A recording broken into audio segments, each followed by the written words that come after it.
Hi, welcome to Mr. Dyer's Musings. I'm Mr. Dyer, and today we're going to be taking a look at condensed milk.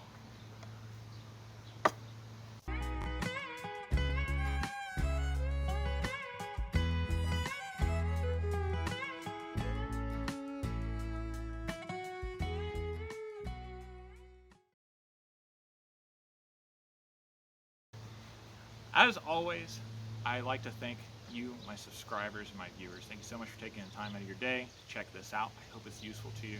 If you haven't checked out my other channel videos, please do. There's a ton of Civil War videos, early campcraft videos.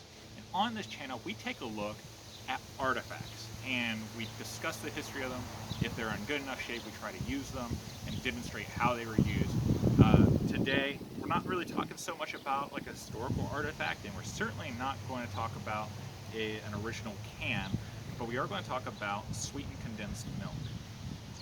Now, I like to dress up in my uniforms or my equipment and gear that relates to the period that we're talking about. Sweetened condensed milk has a long history, and it crosses over. Since I'm mostly talking about American Civil War and early campcraft, that's why I'm kind of dressed the way I am today. It's kind of a transition video between the American Civil War and early campcraft. And I'm bald. If you didn't watch my earlier video from last week, I'm bald, so that's why I got this this bandana around my head. Otherwise, I'd be sweating. It's really hot and humid, so that's where we're at. So going back to sweetened condensed milk, why is this important, and how does it transition? How does it relate to the American Civil War, and how does it relate to early campcraft? Well, if you look up the history of Borden's sweetened condensed milk, it goes even farther than Mr. Borden himself. It actually goes back to France. There's a guy named Nicolas Albert. I think that's how you pronounce it. It's not Albert, it's Albert, but it's Nicolas Albert. In 1822, he developed a way of canning and preserving milk. And why? Why did we have to do this? Well, a lot of times, in fact, most of the time, historically speaking, whenever you were to travel, if you wanted milk, you couldn't do it past a day because it would spoil. Now you could turn it into cheese. Cheese is easily the most portable way of taking milk and turning it into a product that would last longer. You could turn it into a cottage cheese as it spoils. You could turn it into a yogurt if you had the right bacteria to introduce to the milk. But otherwise, cheese is really the only way to go.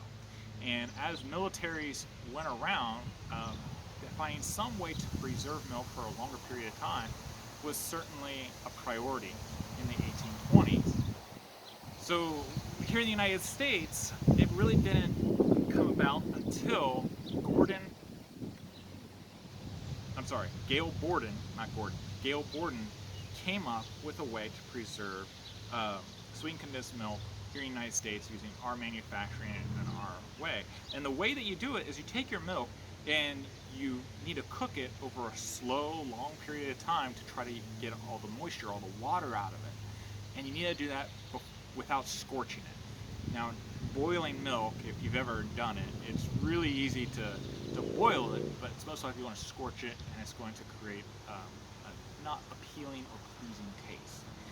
So you have to do it slow, you have to do it under the right conditions. And Mr. Borden is not the one who gets credit for inventing sweetened condensed milk, but his processes is why he earned his place in American history and in world history. Now, during the 1850s, 1852, Mr. Borden, he tried his process, and he tried several times, and every time that his factories failed.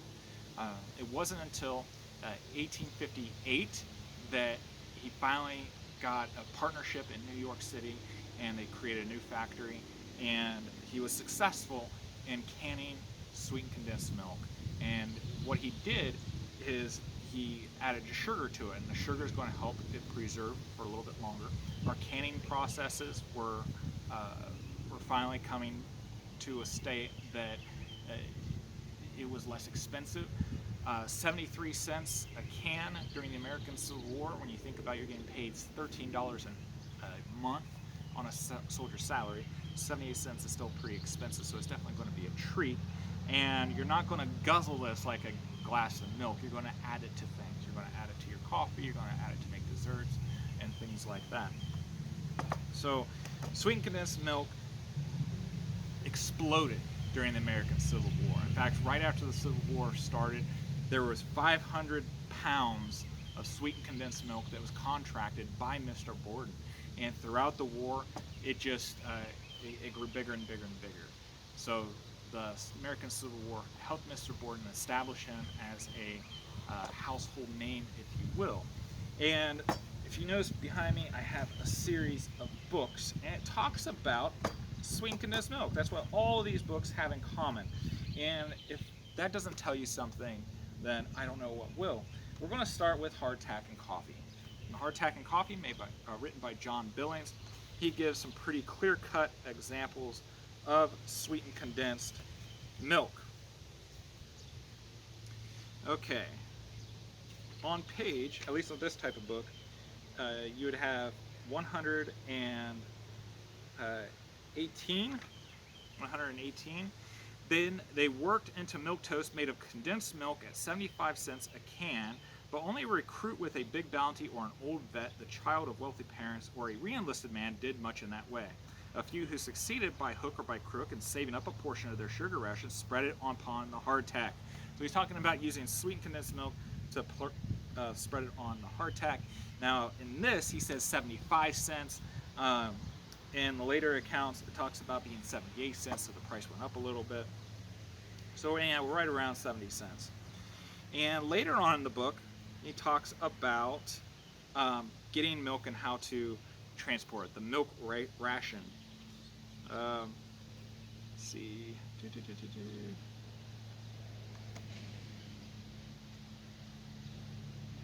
Okay, there was a method in his plan. He had learned from a hard experience that his sugar was a better investment thus disposed of than any other way, for on several occasions he had eaten it with his hardtack a little at a time, had gotten it wet and melted in the rain, what happened fully as often, had sweetened his coffee to his taste when the sugar was kept separate, and in consequence had several messes of coffee to drink without sweetening. So that kind of goes back to our poke sack video of last week. And now we're going to transition into the sweetened condensed milk. So we know that soldiers drank their coffee with sugar, and they usually drank it with milk as well. There's now and then a man who would keep the two separate, sometimes different ends of the same bag and serve them up proportionally. The reader already knows that milk was a luxury in the army. It was a new experience for all soldiers to drink coffee without milk. They soon learned to make a virtue of a necessity, and I doubt whether 1 man in 10 before the war closed would have used the lactic fluid in his coffee from choice.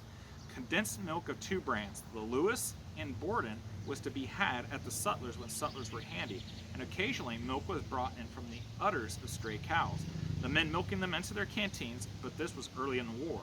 Later war swept Virginia afforded very few of these brutes, for they were regarded by the armies as more valuable for beef than for milking purposes, and only those survived that were kept apart from lines of march.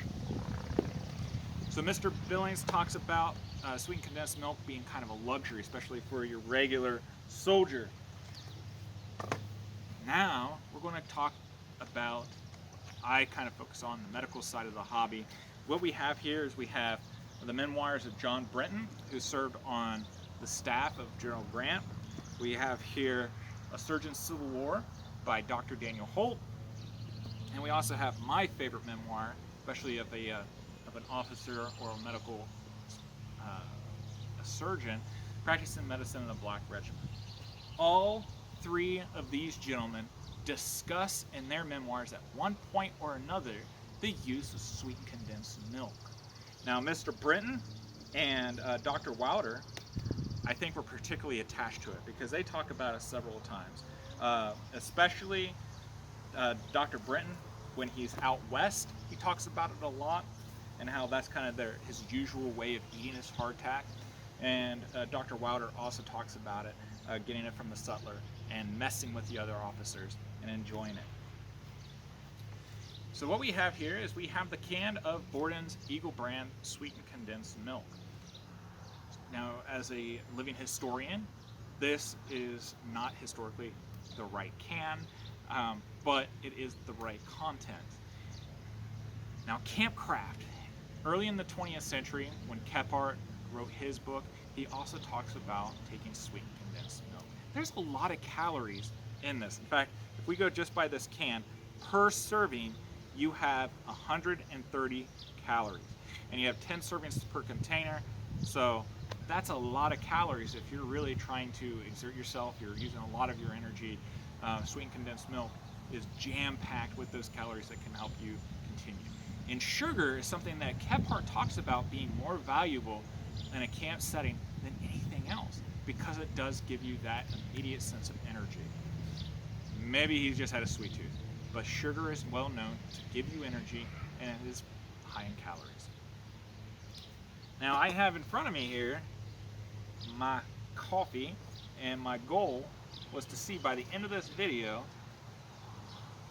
if this would be heated enough to make myself a cup of coffee with the Borden's milk. It's kind of a live experiment, if you will. And at this time, it's hot, but I don't think it's there yet. It's not really boiled. Well, maybe it is ready. Let's take a look at the water.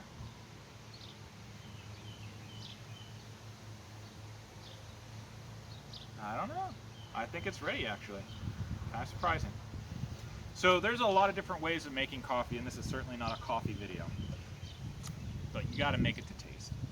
During the American Civil War, soldiers would take their coffee and mix it with their sugar, as we just heard from Mr. Billings.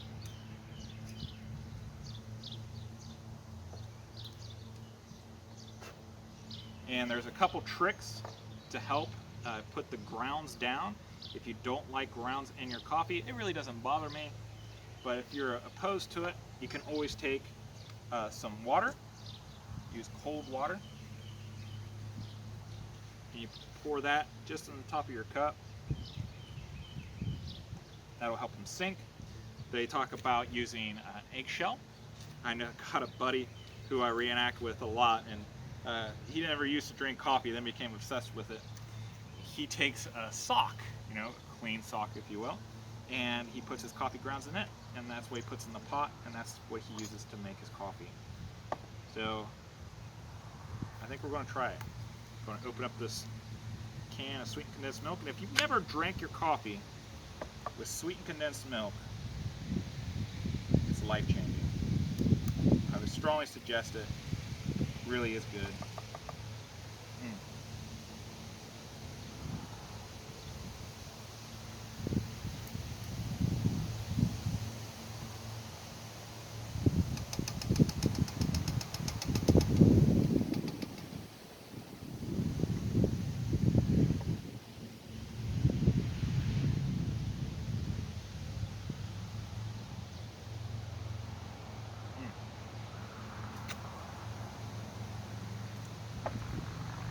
And it stays good in your refrigerator for a while too.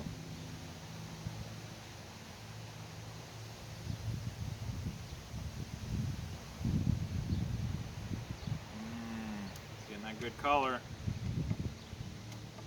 And normally I would not suggest that you drink hot beverage on a hot day. If you're going to be active in campcraft or even at a reenactment, save it for the mornings, maybe late at night if it doesn't bother you.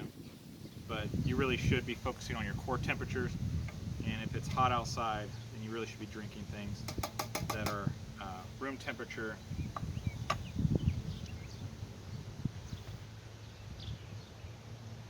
It's got the right color.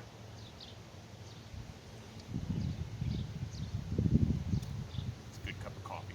So there you go. That's Borden's sweetened condensed milk. I hope you found it interesting. If you are interested in more of a history on Borden's website, they proudly talk about their history.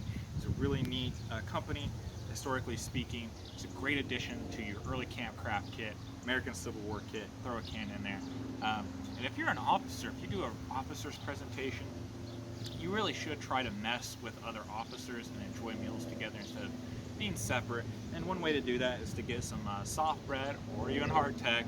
Get yourself some sweet condensed milk, put it on there as like a kind of like a butter, and enjoy.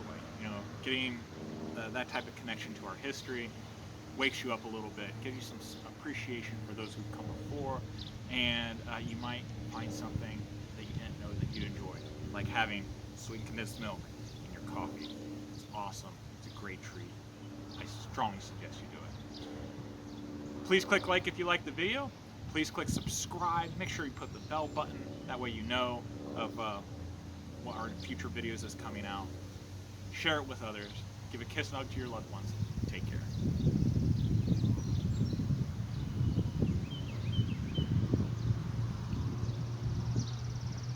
That's really good.